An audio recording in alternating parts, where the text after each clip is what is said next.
Well, it's filming it. Look at that. Like a ballistic missile. This aircraft has been climbing straight up. Look at it. Almost looks like two aircrafts. Alright, one engine, you could see the contrail coming out right from the aircraft. And the other one, the contrail is weak, coming off of the engine.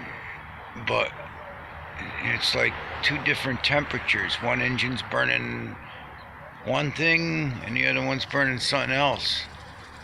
Well, one's burning hot, one's burning cold. I don't get it. I don't know if it can click that, but I could see it. Oh man, he's climbing. I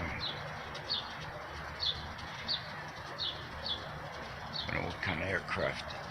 It's got to be military. You never see anything civilian climbing like that high up.